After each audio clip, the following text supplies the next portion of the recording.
আষাঢ় মাসে কৃষ্ণপক্ষিয়া যোগিনী একাদশী আজকে। তো সকাল থেকে কি করলাম সারাদিন, আর তোমাদেরকে একাদশীর মাহাত্ম্য আছে কিন্তু শ্রবণ করাবো।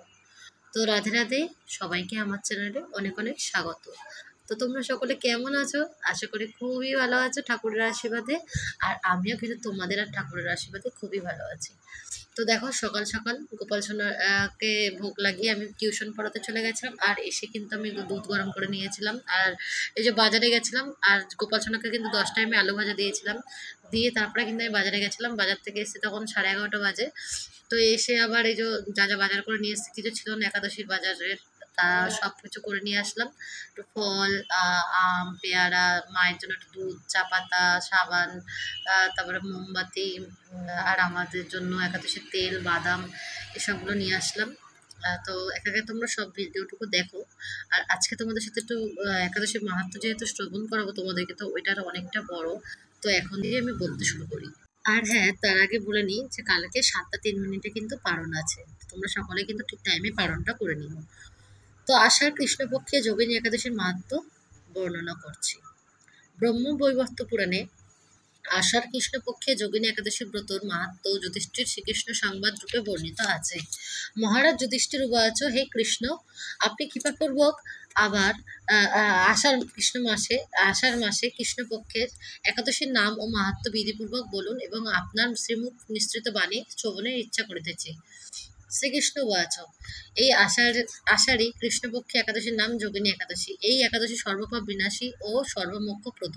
হে নৃপশ্রেষ্ঠ, এই সনাতনী একাদশী তিথি মহাপাপ নাশিনী ও ভবসমুদ্র পারিণী পুরাণে বর্ণিত আছে। অলকাপুরী অধিপতি কুবের নামে খ্যাত এক রাজা অত্যন্ত শিবভক্ত ছিলেন। তিনি প্রত্যেকদিন শিব পূজা করিতেন। তাহার নামক যজ্ঞ মালি ছিল। তাহার একজন শ্রেষ্ঠ যজ্ঞমালী ছিল, যে ওই যজ্ঞের পরমা পূর্ববর্তী স্ত্রীর নাম ছিল বিশালাক্ষী। যা যজ্ঞ তাহার স্ত্রী সুন্দর তাহার সুন্দর স্ত্রী প্রতি অত্যন্ত অনুরক্ত ছিলেন। নিত্য শিব পূজার জন্য সে মানস সরোবর থেকে পুষ্প আনিয়া যজ্ঞরাজকে কুবেরকে দিত। একদিন সে মানস সরোবরে পুষ্প আনাতে গেল, কিন্তু সে সেখানে কুবেরের নিকটে পৌঁছাইয়া গেল। সেখানে গিয়ে তিনি তার প্রিয়ার প্রণয় বাসে আবদ্ধ হইয়া নিজ গৃহে থেকে গেল। ফলে ওই ফুল আর কুবেরের নিকট পৌঁছল না।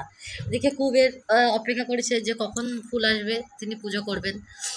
তারপরে কি হলো, একদিকে যক্ষ রাজার মালিক পথ নিরীক্ষণ করিতে করিতে বেলা দ্বীপ্রহর অতীত হইয়া গেল, মানে সারা দুপুর চলে গেল। এখন শিব পূজা আর হইল না, এখনো পর্যন্ত শিব পূজা তখনও আর হলো না।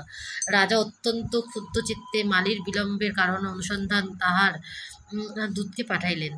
দূত হেমমালির সংবাদ লইয়া আসিয়া রাজাকে বলিল, সে এখনো পর্যন্ত তাহার স্ত্রীর সহিত আনন্দ করিতেছে। সংবাদ শুনিয়া কুবের অত্যন্ত ক্ষুব্ধ হইলেন। তখনই তৎসম্মুখে তাহার হাজির করিবার আদেশ দিলেন।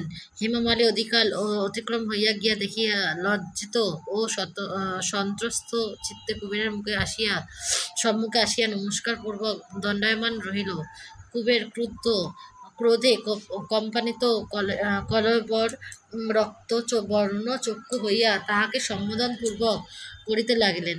মানে কুবের এত রেগে গেছে যে তার শরীর সব কাঁপছে। হারে পাপিষ্ট দুরাচার, তুই আমার পরম আরাধ্য শ্রী শঙ্করজি অবজ্ঞা করিয়া নিজেন্দ্রিয় তর্পণরত হইয়াছিস। এই জন্যই আমি তোকে অভিশাপ দিতেছি। তুই শ্বেত কুষ্ঠ গ্রস্ত হইয়া এবং তোর প্রিয়তমা ভার্যার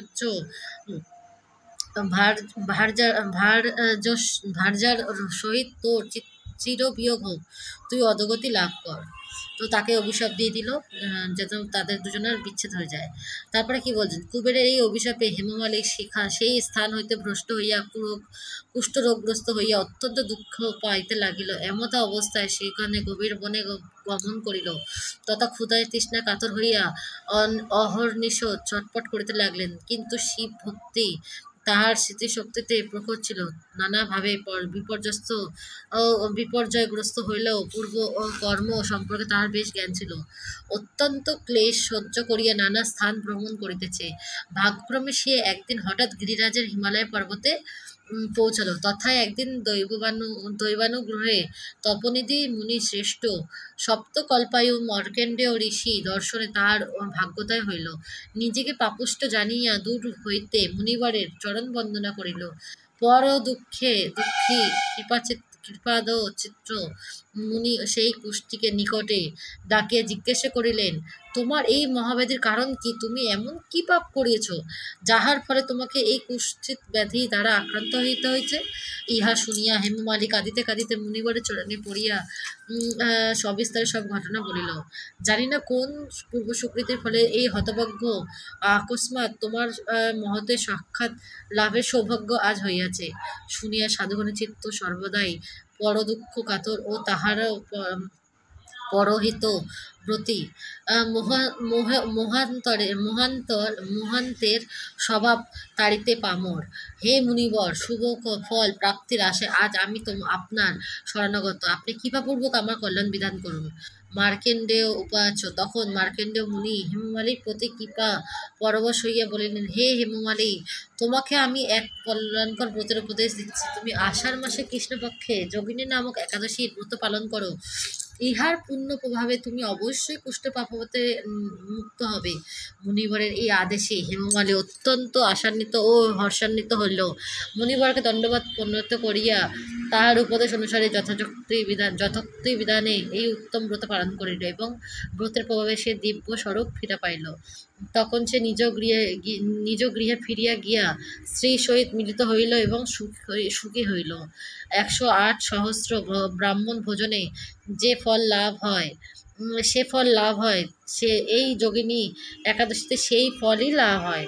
এবং এই ব্রত নরনারী আবাল বৃদ্ধা বনিতা যেই করুক না কেন, তার জন্মান্তরের পাপ নষ্ট হইবে ও মহাপুণ্য ও মনোবাসনা সিদ্ধ হইবে, এমনকি অন্তরে কৃষ্ণভক্তিও লাভ হইবে। তাই ইহা সকলেই করিতে পারে এবং করা কর্তব্য। এই বলে আজকের একাদশীর পাঠ সমাপ্ত। ইতি আষাঢ়ী কৃষ্ণপক্ষিয়া যোগিনী একাদশী মাহাত্ম্য সমাপ্ত। আর এইভাবেই আজকের ভিডিওটা শেষ করছি। রাধে রাধে, শুভরাত্রি, জয় শ্রীরাম। সকলেই ভালো থেকো।